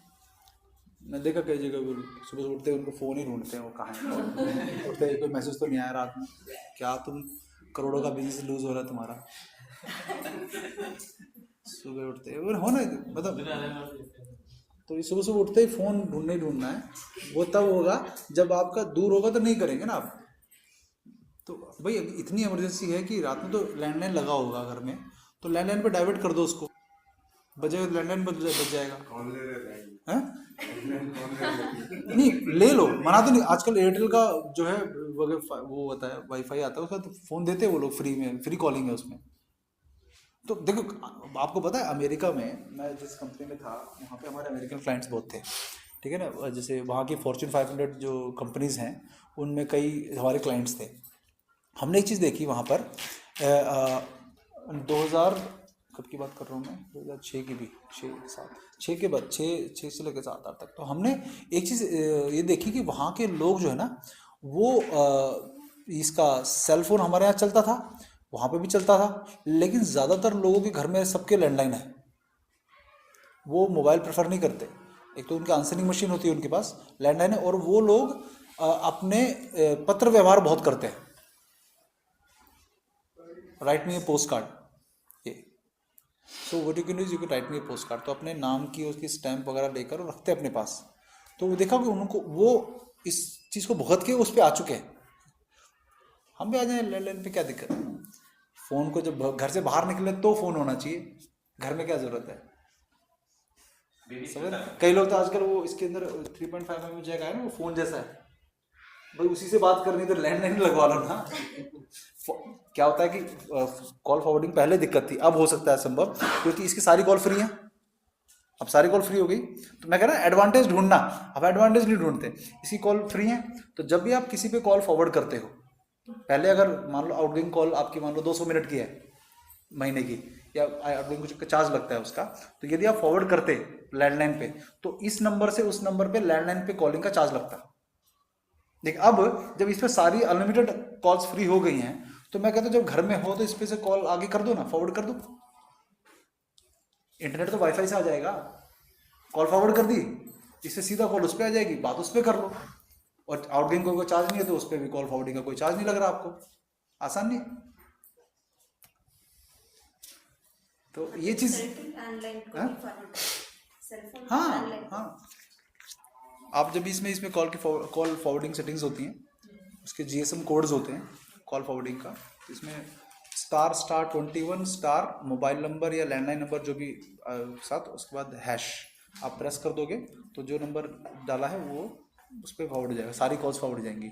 फिर इसमें फिर उसके बाद दूसरा कोड होता है कि इफ़ नॉट आंसर्ड, अनरीचेबल के केस में, वो तो अलग अलग कंडीशन होते हैं। GSM call forwarding GSM codes करके सर्च कर लीजिएगा, ठीक है ना, GSM कोड्स का ऐसा है। और एक प्रश्न है। हाँ बताइए। अभी जो लोग 8 घंटे 10 घंटे 12 घंटे MNC कंपनियों में काम करते हैं सिस्टम पे बैठ के, हाँ तो ऐसे कुछ पेशेंट हमारे पास आते हैं जिनको इनफर्टिलिटी का प्रॉब्लम होता है। हाँ, और इनफर्टिलिटी का प्रॉब्लम, वो लोग आते हैं, हम हमारे पास मेडिसिन लेते हैं जी, लेकिन उनको जब हम बताते हैं कि आप नाइट में ड्यूटी मत करो या 24 आवर्स या 12 आवर्स सिस्टम के पास मत बैठो, तो वो लोग मजबूरी को नौकरी कर रहे हैं। लेकिन ऐसे सिचुएशन में क्या हम उनको चिकित्सा कर सकते हैं? नहीं, वही बात होगी ना कि आप पुलिस वालों को बोलो चिकित्सा करनी है, उनकी लाइफस्टाइल ऐसा है कि वो 24 घंटे भी ड्यूटी होती है उनकी, कहीं भी जाएंगे खाना पड़ेगा। मल्टीनेशनल तो हमने तो किया हुआ है ना, हमें पता है क्या होता है कि उनका भोजन का समय उस हिसाब से हो जाता है, लेकिन वो गड़बड़ हो जाता है। रात को 2 बजे भोजन करते हैं वो लोग, और कैंटीन उनकी खुली रहती है हमेशा, तो वहाँ ग्रिल्ड सैंडविच खाना है, तो वो या तो उसके अंदर से जागृति आ जाए कि भैया मुझे ये काम छोड़ना है, उसका बैकअप बना ले कि मैं अब ये काम छोड़ के कौन सा करना है, उसको छोड़ना ही एक उपाय है। वहाँ रहते रहते आप स्वस्थ रह पाओगे, ये नहीं करना है। मैं भी शायद ये सोचता कि मैं जैसे राजू को सुनने के 3 महीने में कर दिया, तो मैं भी नहीं कर पाता, क्योंकि मुझे पता है कि कितना ही कर लूँ, लेकिन वो जो एक सर्कल है वो मुझे करने नहीं देता। उनसे वो मुझे पहले अनसोशल समझते थे बहुत ज़्यादा, कि यार तुम दारू पार्टी भी नहीं आते हो, थोड़ा गैदरिंग में चला करो। जाता था तो वहाँ पर वो लोग सब स्मोकिंग करना, वो करना उनका चालू रहता था। तो मैं कहा भाई तुम लोगों को जो है यही करते देखना है मुझे, तो फिर क्या करना है। फिर राजू भाई को सुन लिया तो और बेड़ा गर्क हो गया उन लोगों के हिसाब से, कि उनकी कोल्ड ड्रिंक, अब पहले कोल्ड ड्रिंक पी लेते थे हम उनके साथ, अब कोल्ड ड्रिंक्स भी छूट गई। तो भाई सही वो कहते हैं कोल्ड ड्रिंक पी लेना यार हमारे साथ, अब कहते हैं मैं कोल्ड ड्रिंक भी नहीं पीना यार, भाई तुम तो ये भी छोड़ दिया। तो फिर वहाँ रहना मुश्किल हो जाता है। मुश्किल मतलब या तो कॉम्प्रोमाइज़ करो, तो बॉस भी बोलते हैं कि इतना थोड़ा सा टीम के साथ रहना चाहिए, कि इन लोगों की टीम कुछ होती नहीं, अंदर सब लोग एक दूसरे से जलते हैं, लेकिन टीम बॉन्डिंग के लिए एक्टिविटीज़ कराते रहते हैं फालतू में। जैसे कितना पता नहीं उस टीम बॉन्डिंग एक्टिविटी का मतलब साथ में दारू पियो, सब दारू पियो, 800 रुपये दे के नाचो, अनलिमिटेड पहले होता था 800 रुपये में क्या था, अनलिमिटेड ड्रिंक्स, अनलिमिटेड फूड, ये अनलिमिटेड फूड जैसे करते थे कि आप फिर हम नाचे भी हम उनके वहाँ पे जाके। हमें याद है आज भी, जब हज कंपनी में थे तो 15 अगस्त के दिन हमारा जो पूरी रिटेल टीम थी वो लगभग 300-400 लोग थे उसमें। 300-400 लोगों को वो 15 अगस्त के दिन, जिस दिन भारतीयता या देशभक्ति का काम कुछ करना चाहिए, उस दिन हमको वो रिजॉर्ट में ले जाते थे। उस रिजॉर्ट में वो स्विमिंग पूल होता था, पूरा दिन भर का कार्यक्रम होता था, क्रिकेट खेलना और उसमें ये करना, क्या कहते हैं उसको, खाना, बियर, शराब सब होता था, वो करते थे। तो 15 अगस्त के दिन क्या हुआ,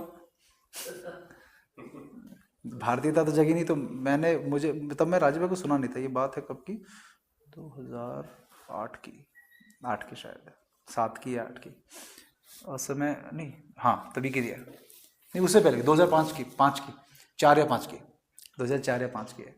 तो मुझे आज भी याद है कि क्योंकि मैं तो ना शराब तो पीता नहीं था, उस टाइम नॉनवेज खाता था मैं, हाँ, लेकिन मैं स्मोकिंग वगैरह कुछ नहीं करता था मैं।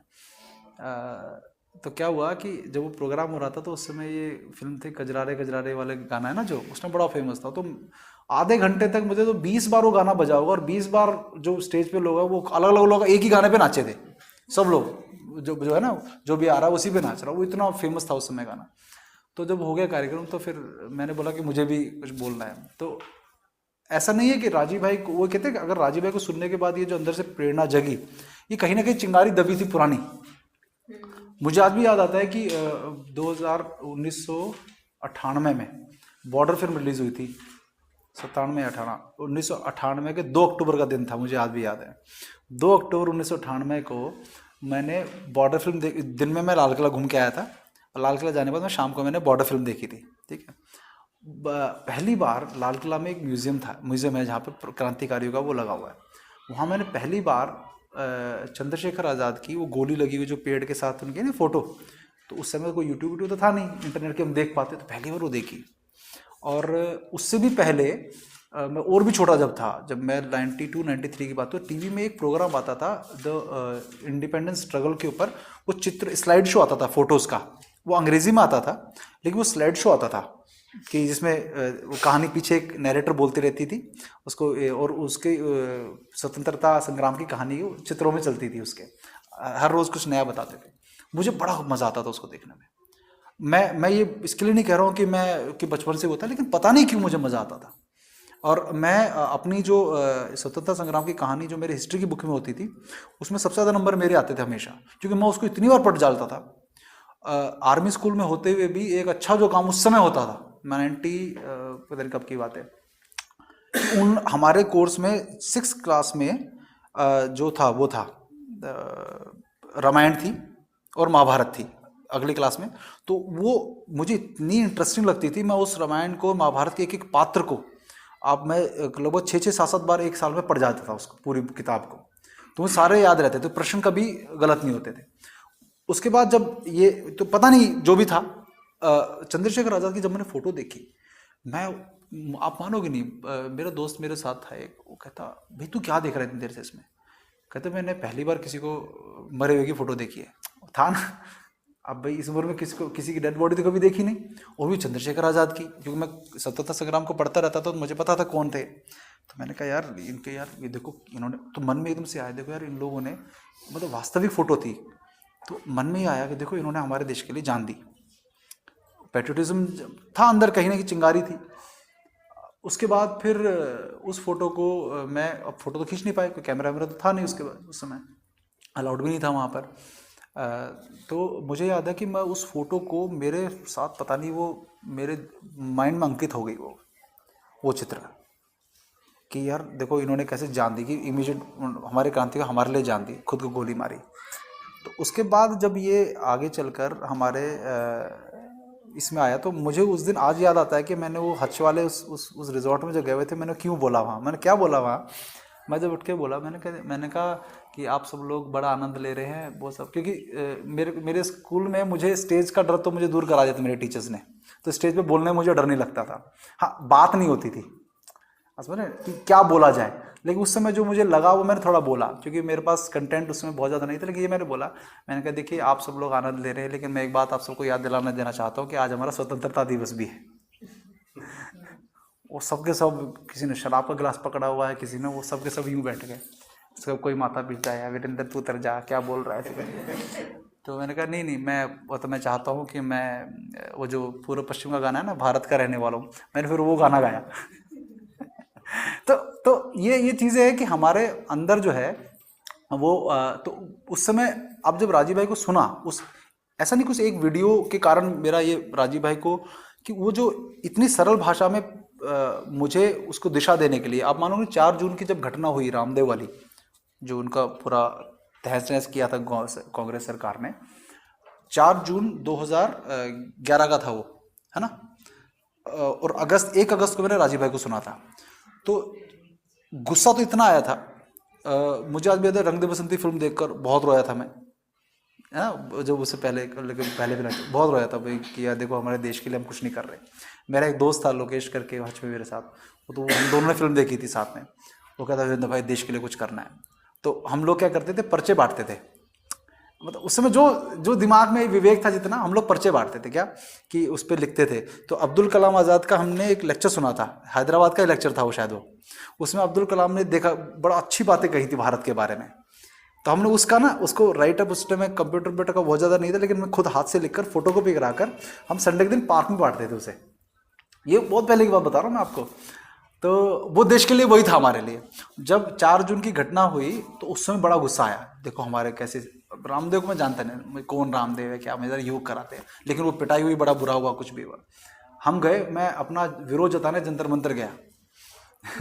जंतर मंतर पे देखा, वहाँ तो पुलिस इतनी सारी थी, लोग थे, पुलिस ही पुलिस थी वहाँ पर, किसको विरोध जताएं। अब मैं खड़ा हूँ जंतर मंतर पे, विरोध जताना है, किसको जताऊँ, किसको जताऊँ भाई, कि अब बैठ जाऊँ यहाँ, नारा लगाऊँ। मेरा भाई मेरे साथ था, कहते भैया निकल लो यहाँ से। क्योंकि कोई है ही नहीं, मुझे लगा बहुत लोग होंगे, कोई था ही नहीं। तो मन में वो लेके आ गए, तो मतलब छटपटा रहे थे अंदर कि किस प्रकार से भारतीयता का कुछ काम करें, लेकिन वो जो उसको दिशा, उसमें जो बोलने की शक्ति, और उसके बाद जो इतना मैं अभी बोल पा रहा हूँ।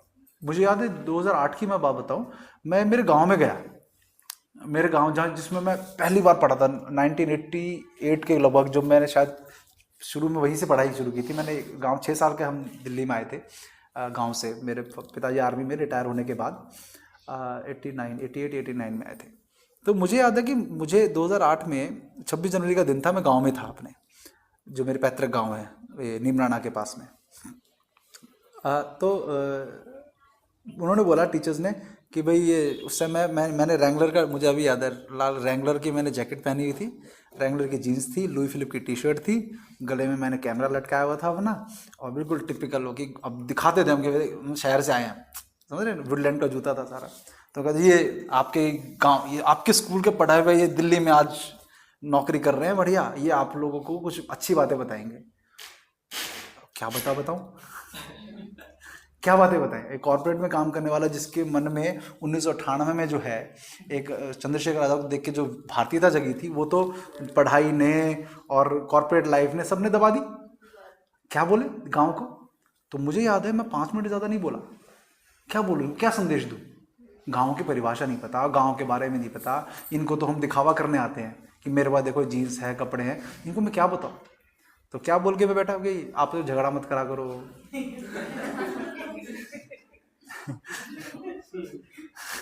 ये बोला आप शराब मत पिया करो, ये 2-3 चीजें बोलकर फिर मैं बहुत बोल रहा हूँ, बैठ गया। आज मैं सोचता हूँ कि यदि आज मुझे कहा जाए उस गांव में बोलने के लिए, मेरे पास बोलने के लिए कितनी सारी चीजें हैं। तो इसलिए मैं राजीव भाई का ऋणी हूँ। स्टेज पे बोलने का डर नहीं था, लेकिन इस पे बोलना क्या है, इसका क्या बोलूं, इसका डर था। अब वो क्या बोलना है वो चीज मिट गई। तो वो जो दृष्टि है ना डेवलप, जो राजीव भाई ने की कि जो जैसा है, देखो राजीव भाई के एक शब्द से बहुत फर्क पड़ा। एक तो राजीव भाई की बात थी कि आपका पुनर्जन्म होता है, हमारे यहाँ पुनर्जन्म की थ्योरी है, आप जो कर्म करोगे उसको बहुत, मैंने जयपुर का जो लेक्चर था उनका, उसको जब सुना था तो मैं कोई चीज़ पे बहुत दिनों तो सोचता रहता हूँ, मेरे दिमाग पे रहती है, तो उसमें से फिर एप्लीकेशन निकालता हूँ मैं कि यार देखो उन्होंने क्या कहा कि भाई पुनर्जन्म लेना है इसलिए बुरे कर्म मत करो। तो बहुत गहराई सोचा तो इतनी सारे आंसर मिल गए अपने आप कि यार इन्होंने जो कहा इसका कितने जगह पर अर्थ है। वो शायद गॉड गिफ्टेड है कि मैं शायद कई बातों के अंदर से बहुत सारी चीज़ों को मैं एनालिसिस कर लेता हूँ, लेकिन दृष्टि मतलब राह उन्होंने दिखा दी, समझ रहे ना कि भाई जब उन्होंने बताया WTO का कि भाई ईरान और इराक का युद्ध करवाया, वॉशिंगटन पोस्ट में जो है वो डलवा दिया कि भाई ऐसे करके ये है, बाद में वॉशिंगटन पोस्ट से सॉरी बोल दिया। इस एक बात से लेकर मुझे पूरे मीडिया का जो है वो पता लग गया कि अब जिससे जो पढ़ूंगा, जो पढ़ा है उसको वास्तविक वैसा अर्थ उसका कभी नहीं लूंगा, उसका अर्थ कुछ और है। बस इसी चीज से जो है हर चीज की पीछे की सच्चाई को जब सोचने लगे, एनालिसिस करने लगे तो समझ में आने लगा सब कुछ। तो वही सोच यहाँ पे डेवलप करने का वो था कि जो हुआ। कभी सच्चाई सामने दिखती नहीं, कभी आप अपनी राय कैसे बनाते हो? आप मान लीजिए मैं इसको बहुत अच्छा होता है, मैं फिल्मी स्टाइल में बताता हूँ आपको क्या होता है। जैसे इसका रंग दे बसंती फिल्म में बड़ा अच्छा उदाहरण था कि भाई उसमें एंड में जब वो उन्होंने उसको मारा, जो होम मिनिस्टर को मारते हैं वो गोली मार देते हैं, ठीक है। उसके बाद उन पे जो वो छुपे होते हैं जहाँ पर, वहाँ पर पूरा फोर्स आके अटैक करते हैं उनके ऊपर। तो बाहर के मीडिया के लोग, बाहर के लोग जो हैं, जब वो पूरी फोर्स अंदर आ रही होगी तो मान लो वो सब सैनिक जा रहे हैं उस तरफ, तो पूछेंगे अरे क्या हुआ, अरे वहाँ टेररिस्ट घुसे हुए। अब उन्होंने वो देशभक्त हैं या कौन है वो नहीं समझेंगे ना। और टेररिस्ट, अच्छा, फिर अखबार में न्यूज़ में भी क्या चल रहा होगा कि टेररिस्ट जिन्होंने होम मिनिस्टर को मारा वो वहाँ पे बंद हैं। हमको कुछ नहीं पता उनके बारे में, हम जो टीवी में देख रहे हैं वही सोच बना रहे हैं ना, बात समझ रहे हैं ना। तो कल को मान लीजिए अब हम लोग, अब जैसे मैं टीकाकरण के विरुद्ध बोलता हूँ, तो कल को इनको जब मेरे ये फार्मास्यूटिकल कंपनीज मुझे थ्रेट मानने लगेंगी कि इनके कारण जो है देश में जो है टीकाकरण के विरुद्ध या सरकार के इंद्रधनुष कार्यक्रम के अगेंस्ट में चल रहा हूँ, तो ये मुझे अलग दूसरे तरीकों से फंसाने की कोशिश करेंगे, ये मुझ पे आर्थिक आरोप लगवाएंगे।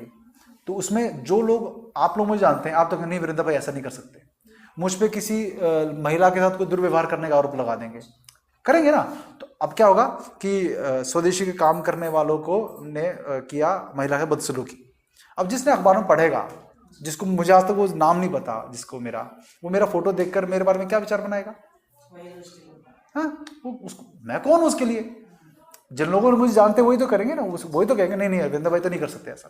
तो ये इनके तरीके होंगे। तो ये अखबार से आपकी सोच बनाते हैं, आपको कहीं जाने की जरूरत नहीं पड़ती, आप जो अखबार में पढ़ लेंगे आपको वही मानेंगे। तो जब आपके एक तो विवेक नहीं है, गव्यों का सेवन आप नहीं करते, खाना ऐसे खाते हो जिसके अंदर आपकी विवेक शून्य हो गए हैं आप, तो जो वो पढ़ाएंगे वो पढ़कर आप अपने आसपास की पूरी बनाएंगे ना कि अरे मेरे बच्चे को तो वैक्सीनेशन लगाना चाहिए, अखबार में आ गया तो लगाएंगे आप। तो भेड़ की तरह वो जहाँ हाँक रहे हैं वो हाँकेंगे, तो अखबार उसके सामने ओपिनियन बनाता है। तो इसकी पूरी कहानी मैंने प्रोपेगेंडा का जो वॉर था उसमें बताया था कि किस तरह से कोई चीज़ को आपके सामने प्रस्तुत करना चाहते हैं तो हर तरफ से आपकी इन्फॉर्मेशन भेजते हैं, जिससे आपको धीरे धीरे सच लगने लगे कि जिस दिन आपके देश में कुछ महत्वपूर्ण काम होना होगा तो उस समय ये कुछ ऐसी न्यूज़ को ज़्यादा प्रचारित करेंगे जिससे आपका ध्यान उससे हट जाए।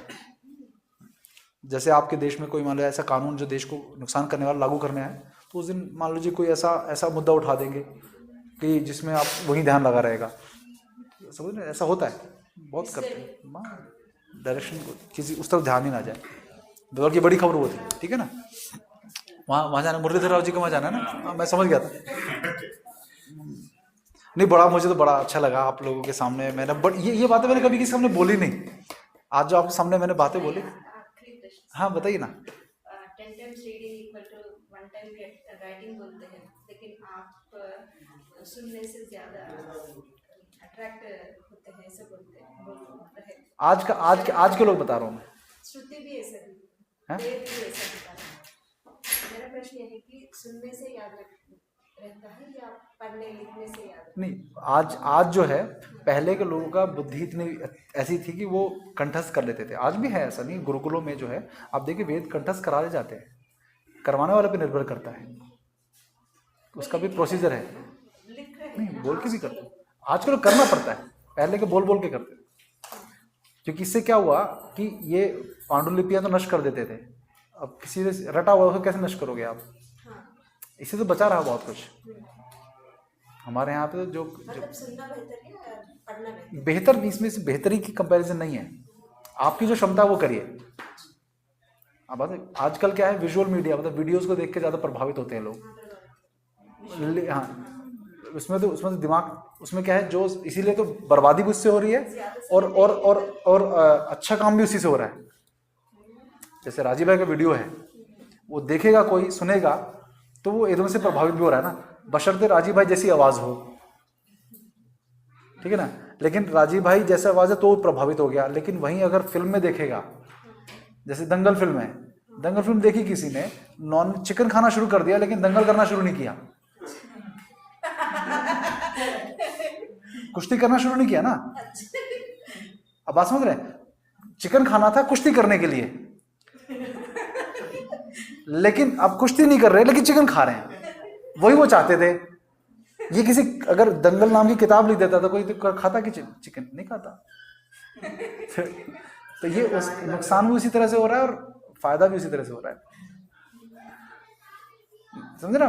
तो इसीलिए जो वो हमें बताना, वो हमें सिखाना है बच्चों को कि सोचना कैसे है, सोचना क्या है वो नहीं सिखाना। सोच अलग है ना, हर एक नहीं, सोचना वो सिखा रहे हैं ना हमें कि क्या सोचना है। ये सोचना है कि ये टीकाकरण मेरे लिए अच्छा है कि नहीं, वो नहीं सिखा रहे। टीकाकरण ही अच्छा है, आप समझ रहे हैं ना, इसके क्या फायदे हैं, ये नहीं सिखा रहे कि क्या इसके नुकसान भी हैं। नुकसान तो कोई बोलता दिखा आज तक नहीं दिखा ना भाई, कुछ अच्छी तो खराबी तो होगी ना। तो कैसे सोचना, वो कैसे सोचने वाला काम हम कर रहे हैं ना। तो ईश्वर की कृपा रही है। धन्यवाद जी। बहुत बहुत धन्यवाद वीरेंद्र भाई का, जो हमारे में विचारों की ऊष्मा एकदम भर दी और अभी